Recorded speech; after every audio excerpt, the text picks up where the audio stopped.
everybody. You're at the Seattle Design Festival panel discussion. What day is it? I'm going to list out a few public service announcements. I will introduce the panel and then we'll get to the questions.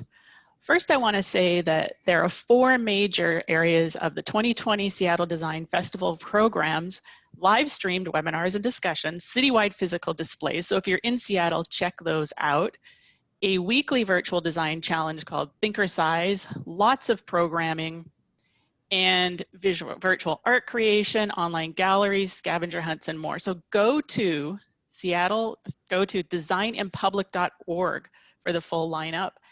And this is happening this week till August 23rd, and exploring the theme about time. Okay, next I want to set some ground rules.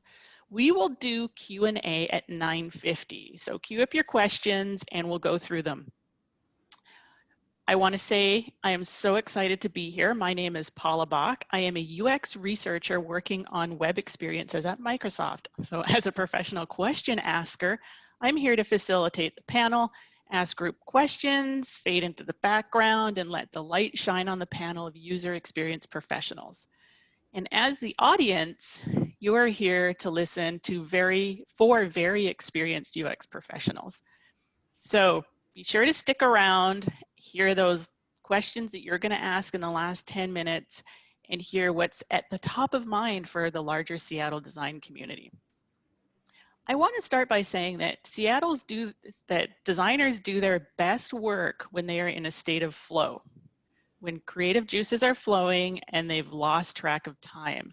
Today, we're going to talk about how fluent time can be, especially now in these unprecedented times, because we've been creating from home. Our topic, What Day Is It?, refers to how the boundaries between work and home have just collapsed, how the world is upside down, and our general inability to know what time it is, what day it is, and whether we're actually in the twilight zone or not. First of all, I would love to introduce the panel. We have Jessica reading. Jessica helps Microsoft's products speak your language and guide you into action. Fun fact, she's also the producer of a live reading series, Letters Aloud, so check that out. Next, we have Albert Shum. After working as a product leader at Nike, Albert came to Microsoft, and his design vision has impacted many products. We also have Bridget Weis. Bridget came to Microsoft after spending a year as an adjunct professor of design at Western Washington University. And so since joining Microsoft, she's been working together with students and teachers to craft education experiences. And finally, we have Cyrus Kanga. And Cyrus has led many design teams to victory. From secret projects to searching the internet, his coaching results in big wins. Cyrus was a design leader on the Xbox platform for many years and then moved over to work on search at Bing. Okay, is everyone ready? Yay, yeah. All right. Good. Let's talk about what's your ritual for getting the creative juices flowing. Cyrus, let's start with you. Oh, wow. Welcome, everybody. So for me, I usually try and go analog. We spend a lot of time in front of screens. Anything where it's reading a book, listening to music. But my passion away from work is photography. And actually, right before the pandemic, I was actually shooting a lot of film. And that's when you could be out and about. But now that we're kind of cooped up, I've been spending a lot of time developing my negatives. And so I kind of moved from the art of like shooting photos to kind of the craft of developing them. And so that kind of gets I would say that's the ritual that kind of gets me going. I also have another thing just really quickly is I think all designers are observers. We spend a lot of time looking. So every opportunity in any environment that I'm always looking, and also as designers, we're always trying to find patterns and connect dots. And we do that a lot. And once that happens, that really gets me going. So that's kind of my ritual, I guess. Thank you. Jessica, how about you? What gets you going? What are your creative juices flowing? Well, like Cyrus, I do like to go analog, but honestly, my favorite way to get my creative juices flowing is really to do nothing. Literally just stare into space and see, what flies by, literally or figuratively. You can see I enjoy watching birds. So, and just kind of waiting. So it's interesting when I thought about that question and how it relates to the theme, because what that is all about time and just giving yourself a little bit of time to let things sort of come to you and develop and see what you notice and observe. So I'm a stare into space kind of person.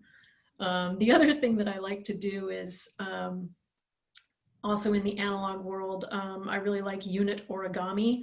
So I like to do something with my hands, fold some paper, and put it together into some larger shape. So anything that's a little bit manual, mechanical, about building something, especially if it can be sort of small, because I spend a lot of time thinking, about big problems, and it's nice to just focus on a small problem with a really defined set of parameters, because it sort of frees your mind. It's, I guess, sort of the manual equivalent of staring into space.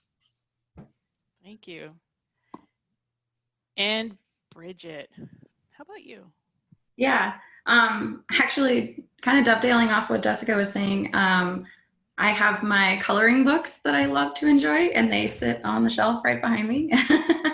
But I think more than anything, marking my time and trying to have some kind of schedule, even in this place where we don't really have scheduled landmarks throughout the day. So I get up in the morning and I typically take my dog for a walk and try to get outside, get a little bit of sunlight when possible in the Pacific Northwest, and really try to unplug and then try to mark that so it's the same time every day. And then I come back and it's like I'm starting my day after my commute.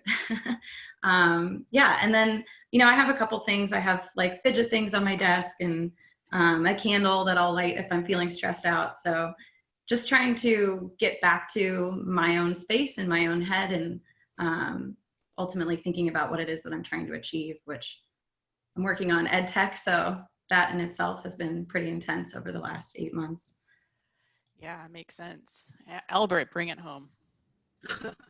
Hey everyone. Well, first of all, thank you for this session, and thank you, Scouts Design Festival, and thank you everyone for joining it. It's a great topic. I think for me, it's actually I put my headphones every morning and I go for a walk and listen to music it's kind of like meditation. It's not necessarily that I'm trying to like zone anything up. I'm just really trying to remove myself from everything around me. And this morning I was listening to, Air. It's this old French techno, and the song was Talisman. So you can look it up, put it on your playlist.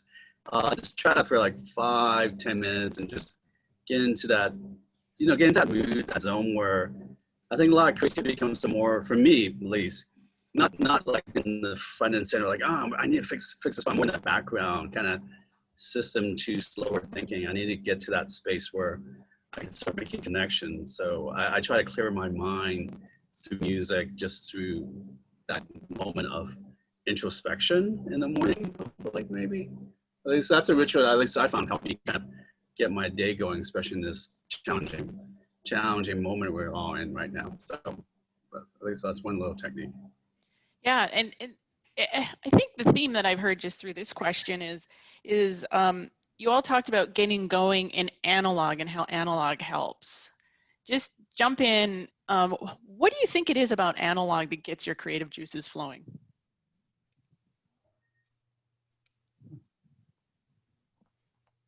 I would say I think it moves at a different pace.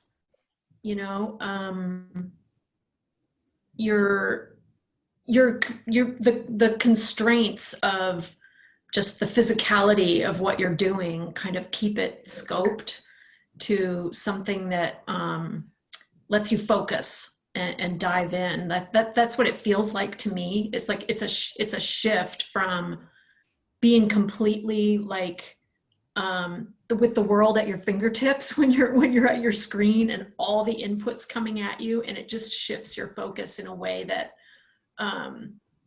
helps clear your mind. As Albert's saying, it sort of takes you to this introspective place that is sort of a plate clearing thing. Absolutely. I think, especially for me, it's so easy to multitask, and in the digital world, we're always multitasking all the time. But if you're carving something, if you're coloring something, if you're holding something in your hand that you have to, sorry, if you're holding something in your hand that you're trying to fold or trying to create, it forces that focus, like you were saying, and it eliminates the distractions, because just inherently you can't be doing other things at the same time. So I think, as people who are used to constantly moving and probably workaholics, it's super helpful to have that forced focus every so often. Yeah, I would agree. I mean, for me, I'm going to bring it back to my photography. Shooting film for me and going analog was really about slowing down. Look, I don't know if you shoot film, but you have 32 shots on a roll of film, on most 35 millimeter. That means you can't just be shooting a bunch of stuff. You have to be thoughtful about the space, the people around you. Take your time, slow down, which I actually really like. And to the Bridget's point as well, there's and Jessica's, there's so much information coming at you. You just want to slow down. So I kind of like that, but I also like the craft of it. You know, just the ability. And again, Jessica talked about origami, and that's a craft. You're using your hands. And I think we miss a lot of that in our day-to-day work. And so it's good to kind of bring that into your life, though, just to keep you grounded. Yeah, I think that's a really good point, because I think a lot of UX design, it's digital, and I think we stare at screens all day, we design on screens, we connect on screens. We're talking on a screen right now, which is fantastic. We're all around the world, but I think making that physical connection, that analog, like I think that's why, you know, the making culture is really, I see a lot of trends in that, and where everyone's looking to make things, and that tactility, I think, just connects us as humans more. And really that craft is something that's hopefully that's coming back, that artisan. It's like the sense of making to create and perfect things. I think there's a Japanese term for that. I think it's like shokunin. I think it's the sense of making that's really I find important these days when we're all so disconnected, or at least isolated. Yeah. I wanted to pick up on something Bridget said about multitasking, because I was thinking about that the other day too, as we're talking about getting ready for this panel. I was like, you know, I really think I've become an anti-tasker. Like, I don't want to be a multitasker. I'm an anti-tasker. It's like, I want to always be driving toward, get really focused. Like, and how do I do that? I could definitely do better. But it really made me think about that tendency to multitask, and maybe think of that as a good thing. And I think it's counter to getting into flow. Yeah, absolutely. And I think, you know, a theme that we've been hearing so far is a little bit about, you know, what's it like now during the pandemic. So let's talk a little bit about what's it like creating user experiences, especially in your area that you're working during the pandemic. What's that like?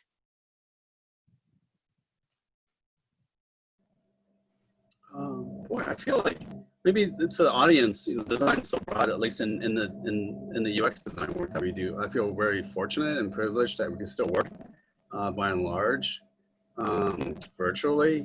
I think the tools gotten much better for digital design, like with Figma, we can collaborate, and it's not just for designers. Like you can have PMs, devs, content writers, strategists, all collaborating, marketers on the work.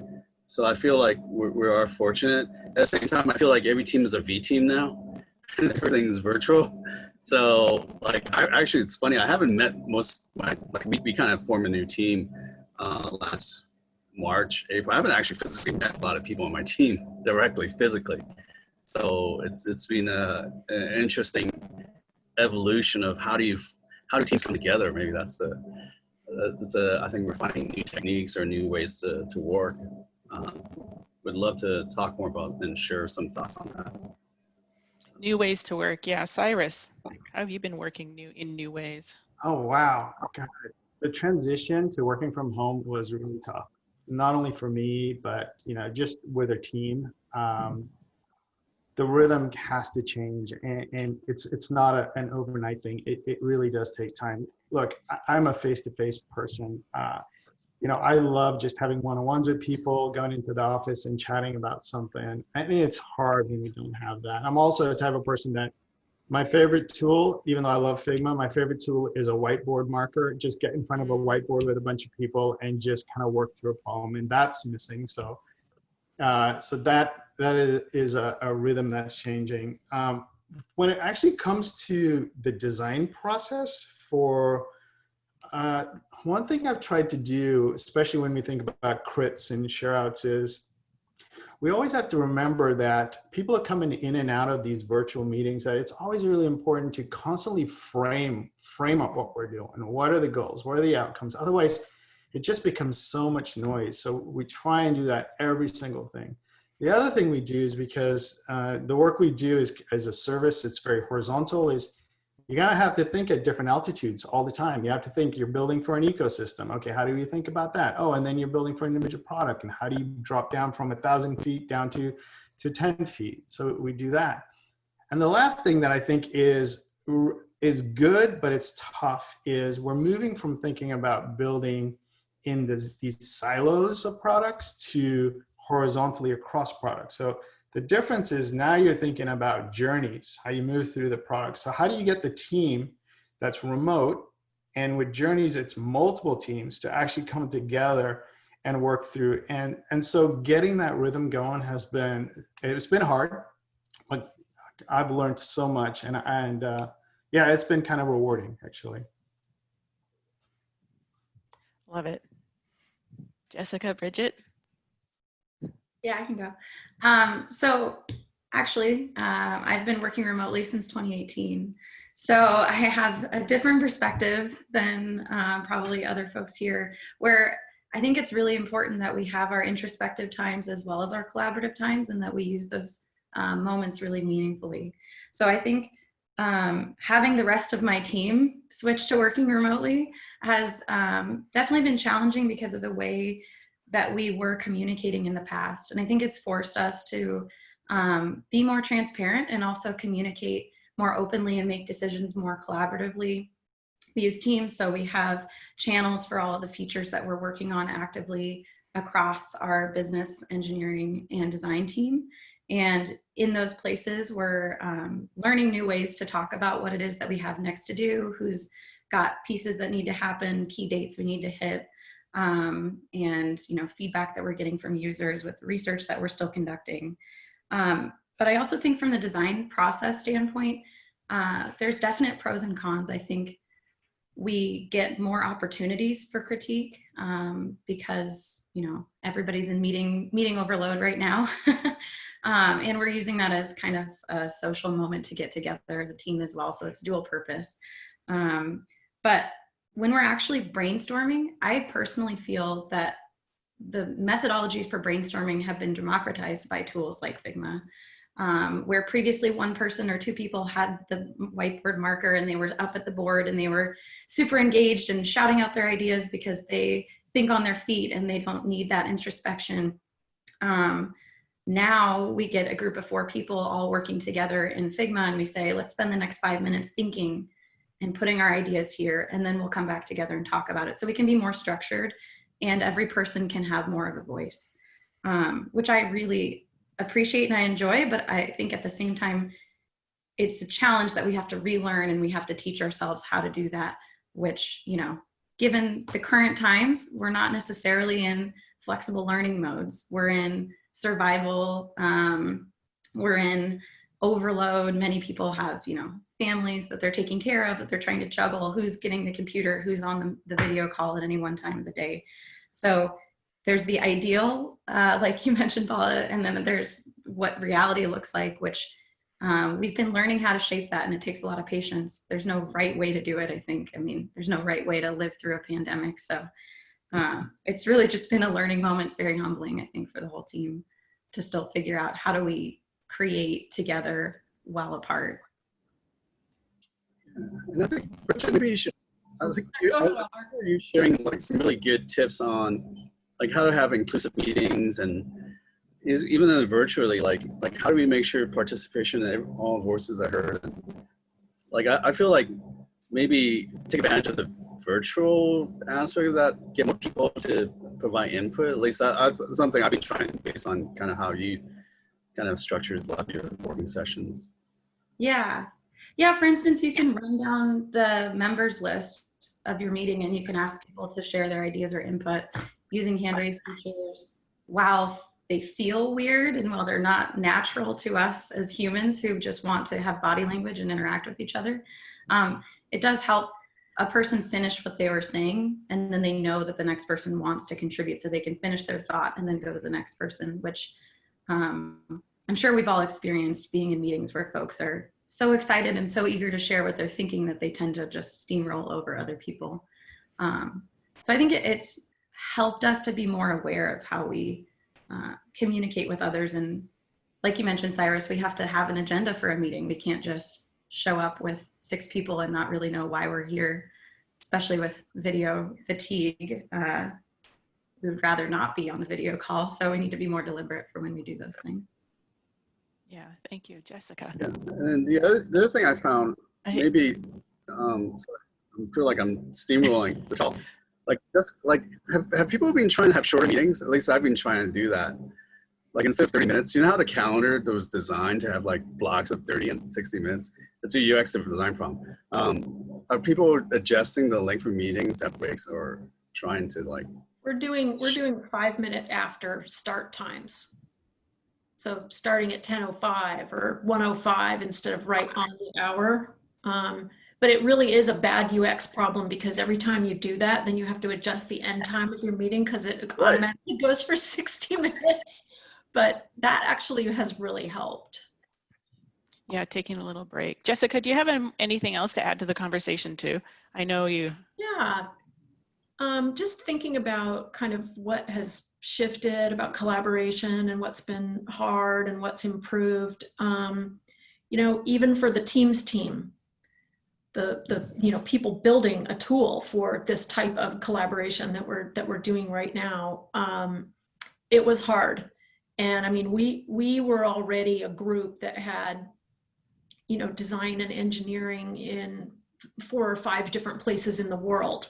And so we were used to engaging, using the tools that we are building for exactly that type of engagement. And even for us, this shift to 100% digital all the time was tough for a lot of the reasons that have been mentioned here. In our case,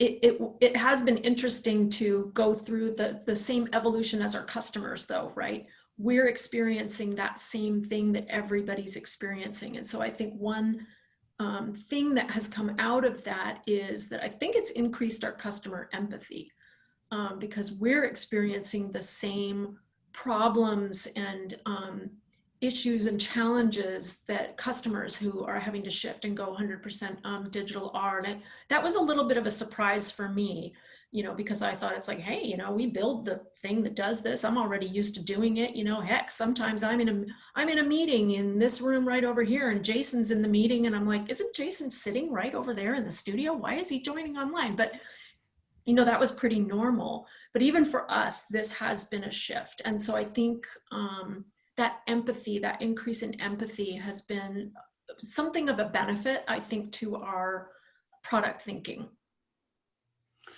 Can I say one more thing about meetings, since we're on the topic, is, we had, when we were at work, we had meeting times booked in conference rooms. And that was an easy transition because, we have people joining online. So when you're at home, that's not a problem.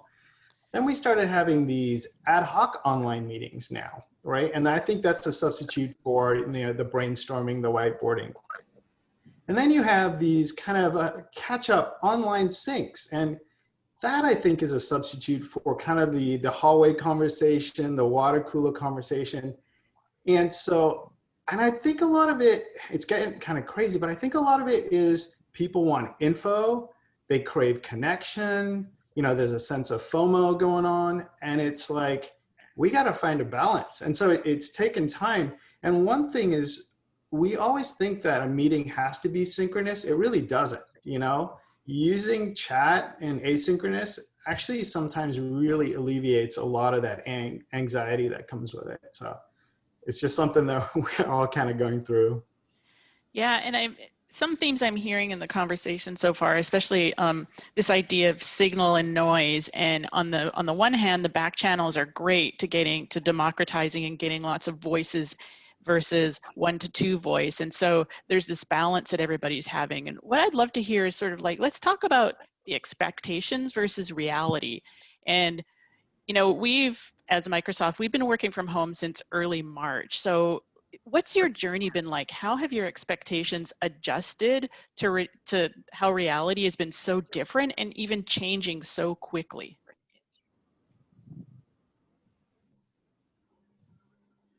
I can start. Thanks, Bridget. Yeah. So before the rest of my team went remote, I had about 3 hours of focus time every day minimum, because, you know, folks were walking between their meetings, they were going to have lunch together, they were doing other physical things that I couldn't be virtually connected to. Now, as we've shifted, and I think we've all kind of noted that I would say 80% of our day is filled with meetings. I think yesterday I had 35 minutes of non-meeting time in my calendar.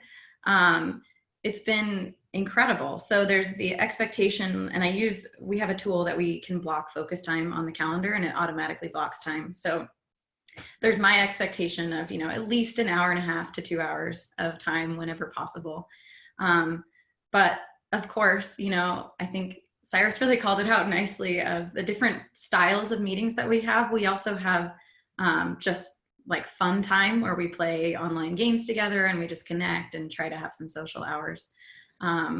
So I think there's the sense of guilt of wanting to be connected to people and wanting them to feel connected and wanting to build an environment where everybody's feeling connected to one another. That turns that free focus time into 30-minute catch-ups, just quick, hey, let's just jump on a call. Hey, yeah, I'd love to hear what you're going through. Let me chat with you for a little while and let's catch up. So I think that boundary of where's my focus time and getting my work done and having deep thinking time with trying to maintain our community and trying to make sure that everybody feels like we're on the same page with decisions that we're aiming to make. And, you know, tone is often lost in typing. So there's that challenge of, you know, how do we come together if there's been a rift or if people are feeling like somebody's not including them or like somebody's maybe has ill will toward them. How do we overcome those situations? And I think there's definitely the expectation of, hey, I'm going to learn a new language. It's the pandemic. I have all this free time. I'm going to learn how to bake this new thing. And I had the month of trying out a whole bunch of stuff and spending all this energy outside of work. And then, you know, cut to 2 months into it. And even the person who worked remotely beforehand is like, I need to spend my lunchtime laying in bed because I can't deal with this all right now. And I need to decompress and unplug from VC, read my book, do anything that's not on the computer. So yeah, I think the reality is that, we're living at work during a global crisis. And national crises. So you have many different crises all happening at the same time, and it's overwhelming. I think there's no real other way to put it than you expect one thing, and the reality is that there's no way to expect what it will be like. Yeah, I love that. It's a good way of saying it. I'm noticing a bunch of Q&A coming in, so keep those coming because we'll start addressing them at 9:50. All right, Cyrus, what do you have to say about this? Sorry, I was muted. Wow, I mean, I think I touched on some of this before. I think with human connection and especially conversation, there's so many signals, you know, and the reality is, I think behind the screen, we're losing some of those signals, which makes it really challenging. And so that to me feels like, oh, there's this new reality now of how do you, when you're communicating with your team or individuals, what are those different signals, or what are the signals that are missing, and how do you adjust for that? And I mean, that to me is the most noticeable. I mean, I think I said in the beginning, I love the face-to-face, the one-on-ones. And now this whole new normal, as they say, is changing, you know, and, you know, I mean, we adapt all the time, but there's comfort in a pattern that you've built, and so now we have to get into this new rhythm, and that's kind of the reality. And you know, what we're also really lucky, you know, to have working at a company like Microsoft and having the tools to do the work and all. So I don't want to sound like I'm complaining. It's just kind of a shift. Yeah, absolutely. Jessica, what's your new reality like, and how have you gotten there? Well, I'll say a lot of the same kind of evolution that Bridget and Cyrus have described so far. But one thing that I didn't expect was this sense of, and it took a little while to get here, right? But as physical space kind of, you know, became more and more scoped, really became smaller. From my perspective, it started to feel like time kind of expanded, right? And the best example of this from my experience that I can offer is that we had 2 high school seniors this past year at home. And so when everything started closing down and, you know, we weren't commuting anymore, and they didn't have their part-time jobs, and they didn't have their clubs, and they weren't, you know, out of the house actually physically going to school or hanging out with their friends, it just felt like time expanded. We got so much more time with them that we would not have had otherwise, because everybody would have been going out and doing all of these physical things, right? Our physical world becoming concentrated just around our small home life meant that time expanded. And so I've been considering that idea and like, okay, what does that bring to how I need to think about what I'm doing at work and for customers? Can it inform things? Can I bring things to a more concentrated or human scale in what I'm participating in designing? Because it just really was this object lesson in, gosh, if I get rid of all of this physical busyness, I really can get to this place where I've expanded time. And it just has been this really fascinating way, I think, to think about it. I was actually one of those people at the beginning of the pandemic who I did not have a bunch of energy to do other things. We were sharing around the studio, show us your office space, tell us what you're doing, you know, with your time during the pandemic. And people were like, I started running again. I'm building garden beds. My wife and I are doing a podcast, you know, and I'm like, I can barely get out of bed. So I felt like this outlier at the beginning, but again, I'm a stare into space kind of person. And I feel like I eventually got there in sort of a similar flow, but it really took me time and then this sense of time expanding to sort of relax into what is this new rhythm that we all have. Thank you for that, Jessica. And Albert, as a leader of a large design and research team, what's your reality been like, and how have you had to adjust to that? Yeah, I think there's a couple of dimensions. I love everyone's perspective. I think that it is on a personal level and a team level, right? You're always trying to maintain that. On a personal level, I think like Bridget was saying, and Jessica, like the sense of like you're always on, and there's always more you can do, and you're constantly, you know, you have like back to like multitasking. It's so easy today in this digital world. You're constantly have information, you're constantly processing.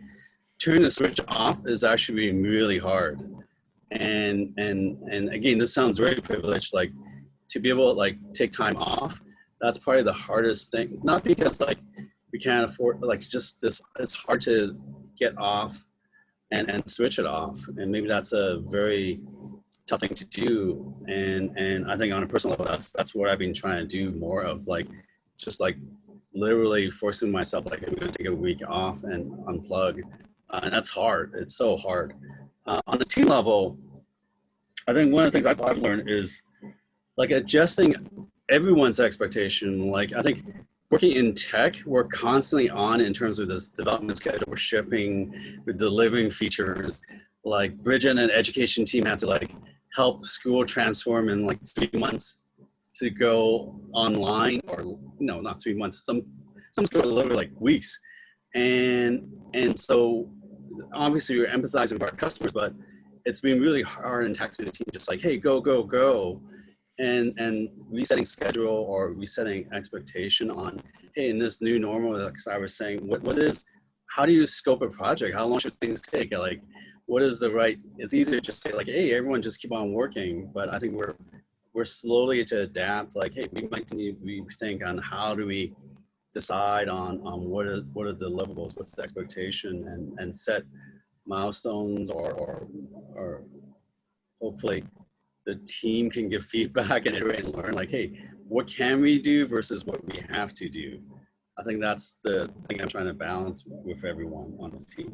It's tricky. So if there's other thoughts, love to hear from everyone. Like, how do you decide on how much to work on and what to work on in this really challenging time? So.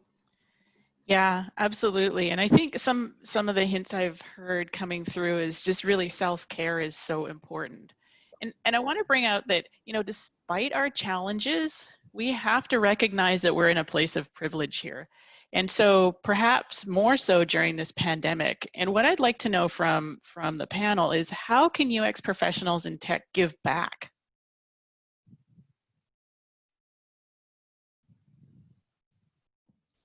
Well, I'd say the step one is educate yourself about everything that's going on in the world. And I think the way to activate, one way to activate that learning is think about expanding your practice of inclusion in your process.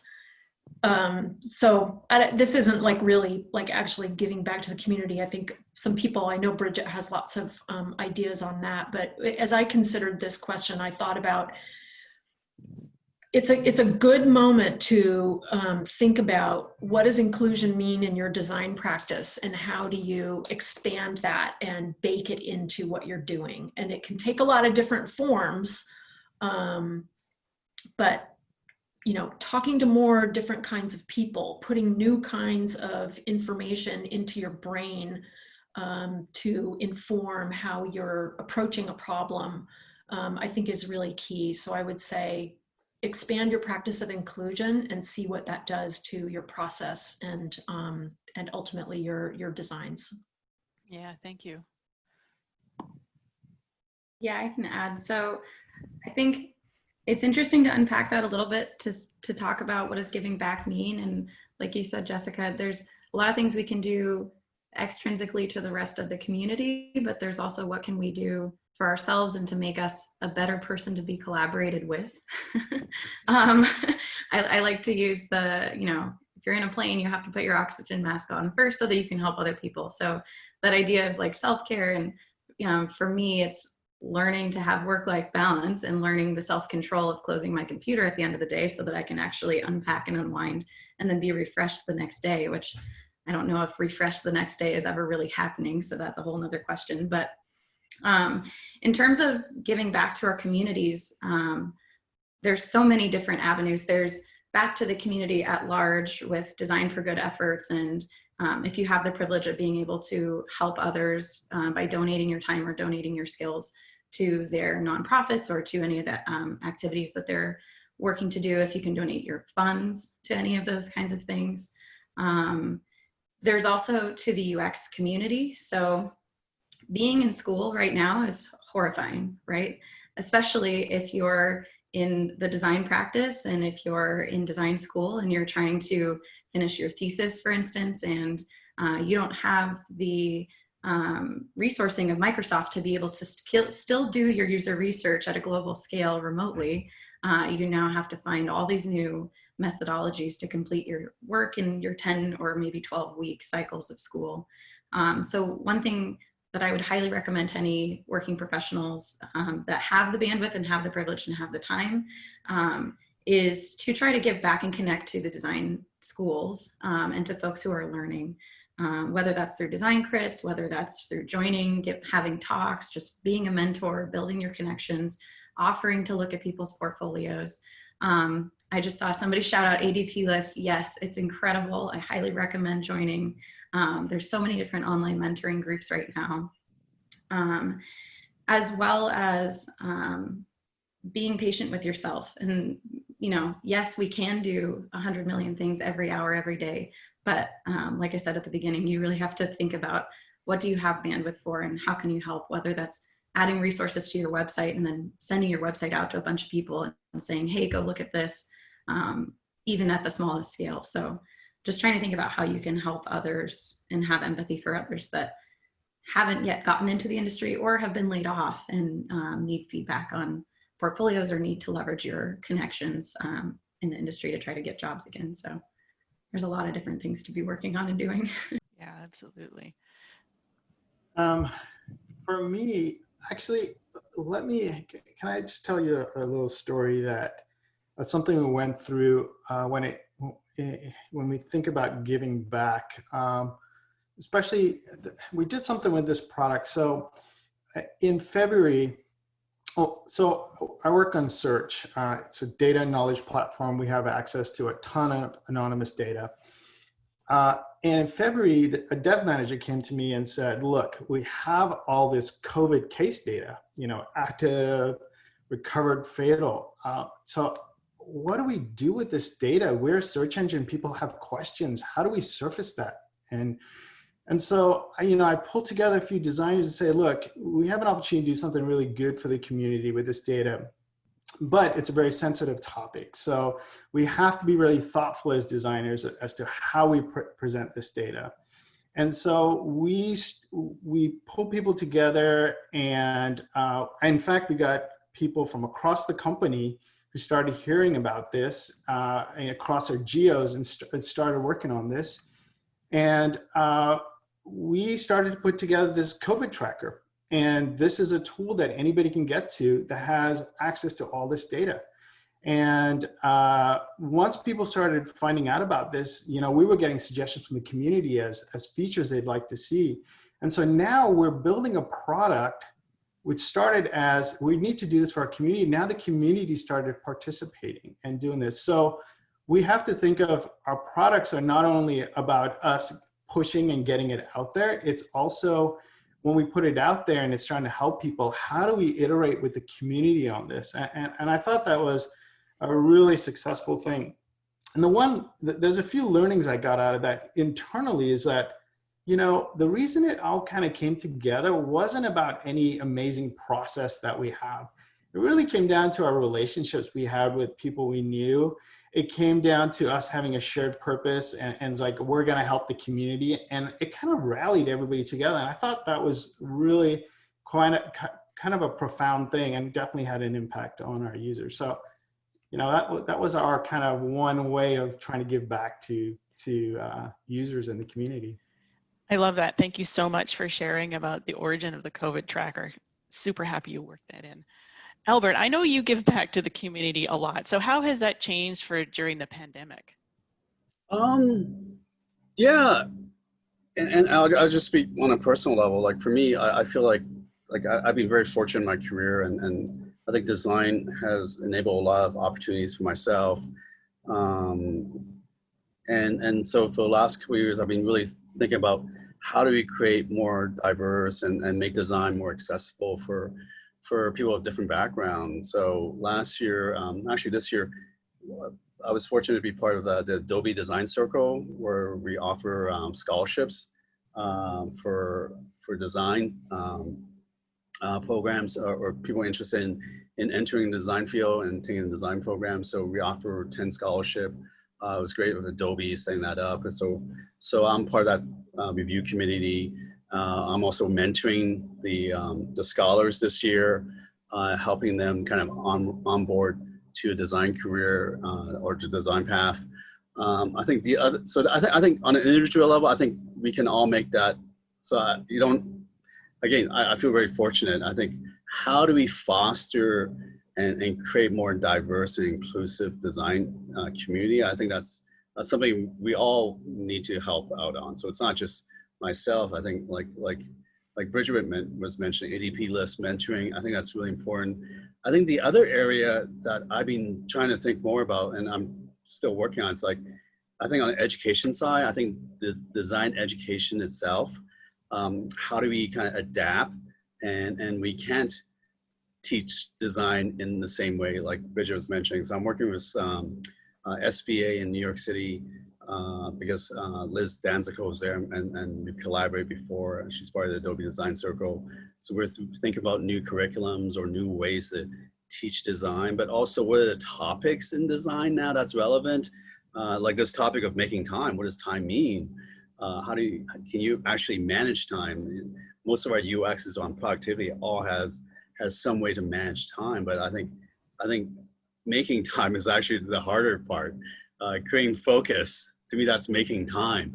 And so we're really rethinking about the design education and the topics, shifting towards more about responsible design to address some of these systemic issues that we're facing in our industry. Things like privacy, like that's such an important part. And now we're all connected. It's actually even harder to maintain that, to use digital tool. That's the only means you can actually connect now. So that responsibility to maintain privacy and design experiences that's trusted, I think that's another way to give back, so that the purpose, our work, it's not just for us, but it's really helping the industry. I think that's at the macro scale. But I think on an individual level, I think giving back in terms of helping others enter the career and into the field, sharing your learnings, having that learning mindset, like Cyrus was saying, was just, hey, people coming together. How do you build relationship? Actually, Cyrus is really good at that. Like, you could teach others to do that. It's a skill. It is literally a skill. And I think we have so much to give to others entering this fantastic field called UX design, where we can really make a difference in shaping the world today, but also the future that we want. And I feel that's such an amazing path that we get to journey to be part of. So, yeah. So that's a lot of. So at the personal level and at the industry level, I think we have the opportunity to give back. Yeah, thank you, Albert. Great to hear your perspective on that. There's a theme coming through this giving back and education and getting started. So it is 9:51. So I'm going to turn to the Q&A now. And I've seen there's a pattern here. And so there's 3 of these that kind of hang together. So I'm going to read them all. I'm going to read 3 of them. And so go ahead and answer all 3, because they might have a similar answer, or pick one, or whatever you feel like you want to do. So first of all, what advice can you give to a young designer interested in working at Microsoft? The second one is going towards user experience design and research. For somebody who's, say, an architect by profession and inclined towards UI UX designs, what should that person's approach be? And then similar, a new grad UX designer looking for their first job during the pandemic. So if you can speak to those 3 things, that would be great. All about getting started.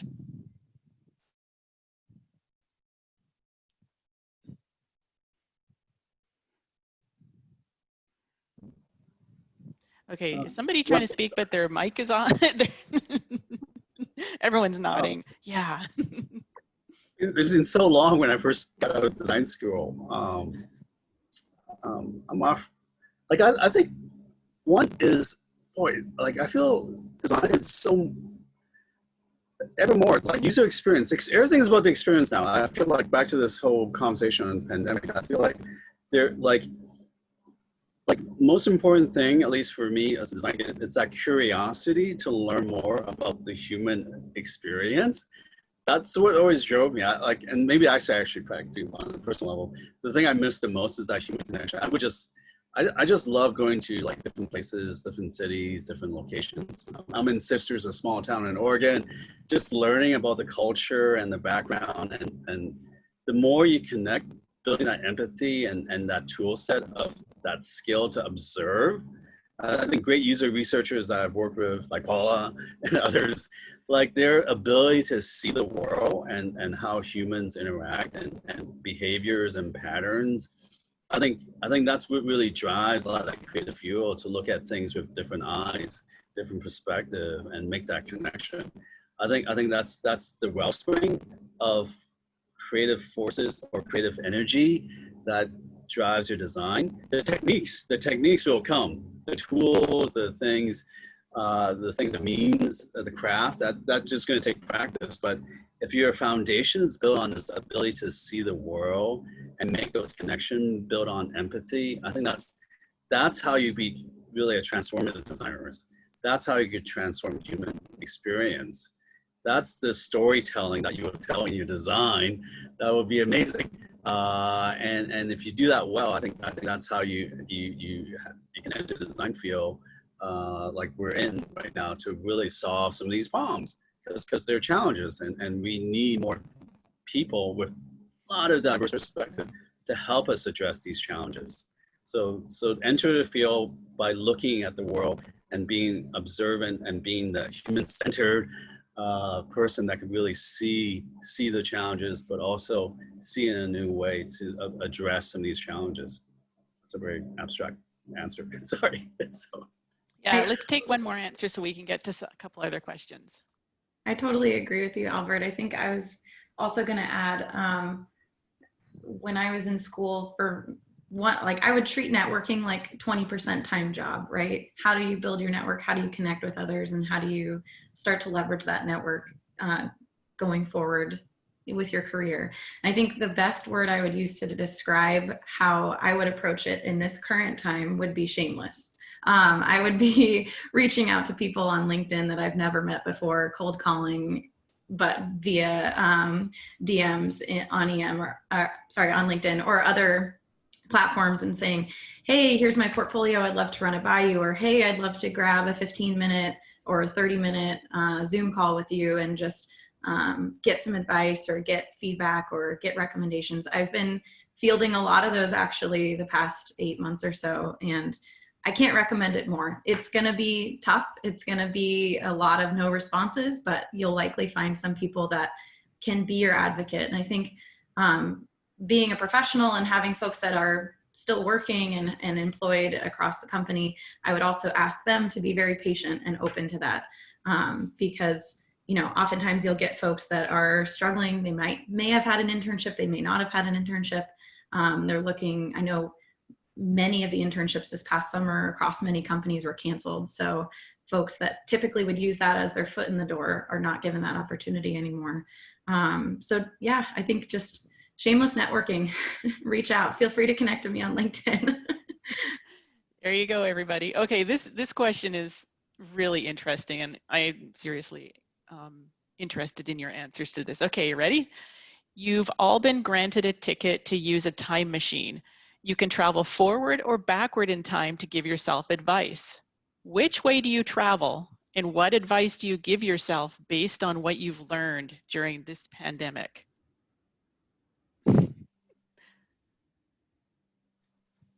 Wow. This is like, yeah, the time travel paradox. Yeah. Yeah, because it's the consequences. If you change things, would it actually make it better or worse? Yep. I don't know. Or simply, what advice do you have for folks? What we know now, like yeah, in the beginning. Exactly. I think I might go into the future and I might say, relax. Like it's okay to lean into that, lean into relax, make space, make time. It's okay, like you're really, everything that we're talking about making time, or how time has shifted for us and everything. Albert's talking about it, making focus. Cyrus is talking about it. We're all talking about really similar things, just different expressions of them.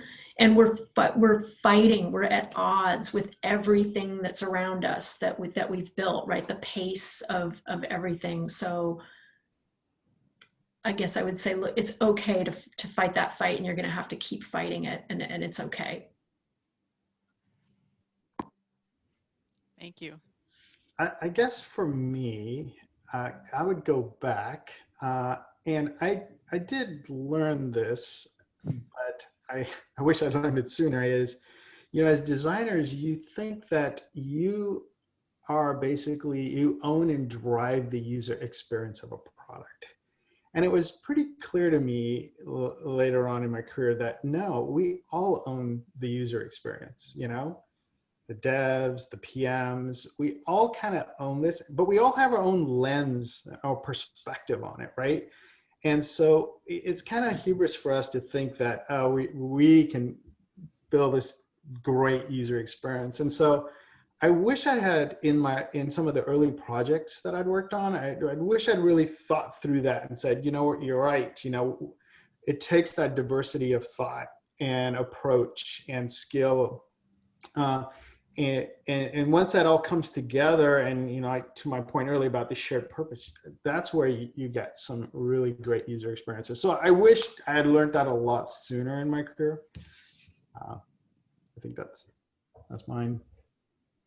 Thanks. All right, we probably have time for one more response. Bridget. Oh boy, would I go backward or forward? Honestly, I don't know.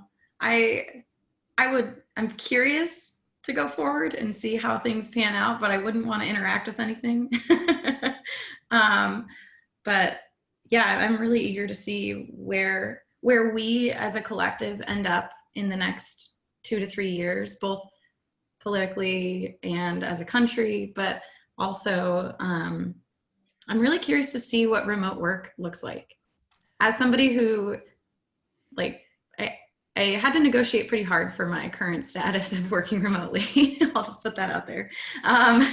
And, you know, what that offered me is that I live in a different part of the state than the rest of my coworkers. You know, my husband and I are able to have a lifestyle here that, you know, he can go to work and he's super close to his office, and I can work remotely with all the various people that I work with across the world, and we can have those collaborative moments in person. But the industry is shifting, and I'm really curious to see where things net out, and to see how pay nets out, how is gentrification impacted when we no longer need to be co-located, how are people able to spend more energy with their community if they're not wasting as much time commuting, and, you know, able to code switch and do more things as in their personal life, because they're not as run down at the end of the day. Yeah, so I guess I would go forward, and I'd be curious to know what does working look like, both in tech and throughout the rest of our economy. All right, we are at time. So I would like to thank the panel for all of their great insight and their discussions and conversations. I know I learned a lot. And thank you to the audience for those great questions too. And as always, it's so unfortunate that we can't get to all of them. Without further ado, I would like to say, go design in Seattle. Bye, everyone. Thank you, Paula. Thank you, everyone. Yeah, thanks, everyone. Have a great rest of your day. Bye-bye. Bye-bye. Thank you, everyone. Take care.